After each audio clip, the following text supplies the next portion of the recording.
Salut les Gaulois! Véritables stars du monde sportif dans l'Antiquité, les gladiateurs continuent aujourd'hui de fasciner. On ne compte plus les films, les séries, les livres ou encore les documentaires qui leur sont consacrés. Nous allons découvrir 5 gladiateurs légendaires qui se sont illustrés soit par leurs exploits dans l'arène ou à l'extérieur de celle-ci. Avant cela, je vous invite à vous abonner et à mettre votre meilleur coup de glaive sur le bouton like pour me soutenir. Un grand merci par avance. Également, dites-moi en commentaire quel est votre gladiateur préféré et si, tout comme moi, la gladiature vous impressionne. Maintenant, place au spectacle et entrons dans l'arène.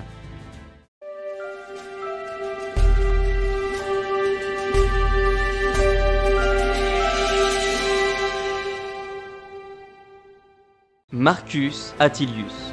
On s'imagine généralement que les gladiateurs sont tous des esclaves ou des condamnés que l'on force à descendre dans l'arène. Mais il arrive que des citoyens renoncent volontairement à leurs droits et à leur liberté pour s'engager dans cette carrière en intégrant un ludus. C'est le cas de Marcus Atilius, couvert de dettes et qui décide d'entrer dans une école de gladiateurs, espérant gagner suffisamment d'argent pour rembourser ses créanciers. Il est victorieux dès son premier combat, au cours duquel il met fin à la série de 13 victoires successives remportées par Hilarus, un gladiateur appartenant à Néron. Atilius met ensuite un terme à la série de 12 victoires de Raesius Félix. Ses exploits sont illustrés par des mosaïques et de nombreux graffitis. Flamma est un esclave syrien mort à l'âge de 30 ans.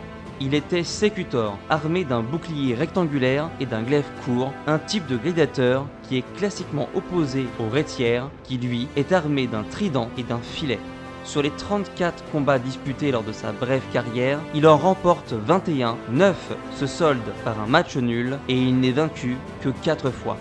Mais si Flamma est demeuré célèbre, c'est surtout pour avoir refusé 4 fois la rudis, la célèbre épée de bois décernée aux gladiateurs les plus illustres.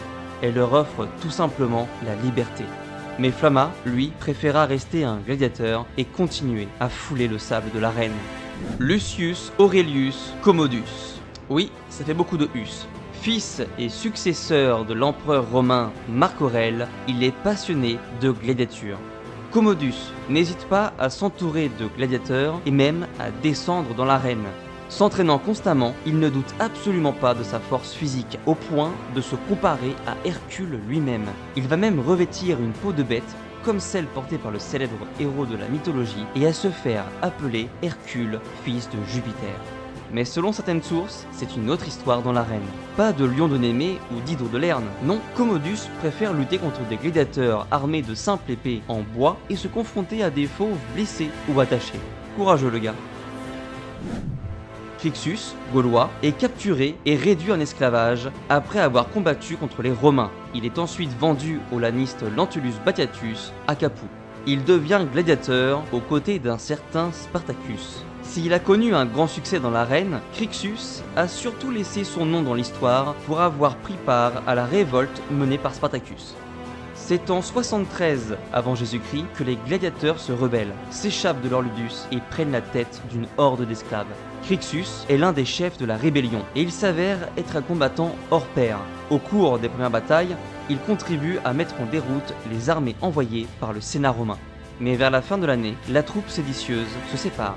On a émis plusieurs hypothèses. Soit les dissensions entre les meneurs de la révolte ont provoqué la scission du groupe, Crixus voulant continuer à piller le sud de l'Italie, tandis que Spartacus, lui, souhaitait passer en Gaule pour disperser les esclaves afin qu'ils puissent regagner leur pays d'origine, soit il s'agissait d'une stratégie militaire, Spartacus attaquant le nord, tandis que Crixus, se dirigeant vers le sud, détournait l'attention de l'armée romaine, permettant aux Thraces de gagner du temps.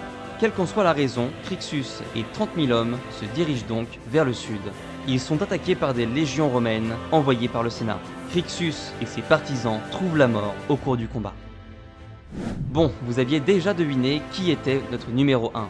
Spartacus est un soldat thrace, capturé et vendu comme esclave. Batiatus, laniste à Capoue, pense faire la meilleure affaire de sa vie lorsqu'il l'achète dans le but de le former à la gladiature. Spartacus remporte plusieurs combats dans l'arène, mais il n'en demeure pas moins un guerrier farouche qui ne peut se résigner à sa nouvelle condition. En 73 avant Jésus-Christ, il incite 70 de ses camarades, dont Crixus, à la rébellion. Ensemble, ils dévastent le Ludus, tuent Batiatus et s'enfuient dans la campagne environnante, entraînant dans leur sillage une foule d'esclaves. Au final, ce sont pas moins de 70 000 combattants qui mettront en déroute l'armée romaine pendant de nombreux mois. Marcus Licinius Crassus, à la tête de 8 légions, soit environ 50 000 soldats, accompagnés des armées de Pompée, prennent finalement les gladiateurs en tenaille. L'approche du rouleau compresseur romain provoque la fuite d'une partie des esclaves et la dislocation du groupe. Spartacus décide finalement d'affronter les légions dans un ultime sursaut. Mais ce qui reste de son armée est vaincu dans le sud de l'Italie. Les fugitifs sont rattrapés et tués, et 6000 partisans de Spartacus sont capturés et crucifiés. Quant à Spartacus, on suppose qu'il a trouvé la mort sur le champ de bataille, même si son corps n'a jamais été retrouvé. Voilà, j'espère que vous avez apprécié cette vidéo sur les gladiateurs. Dites-moi en commentaire si vous souhaitez une nouvelle vidéo sur le sujet. C'était Le Gaulois, et à bientôt pour de nouvelles découvertes.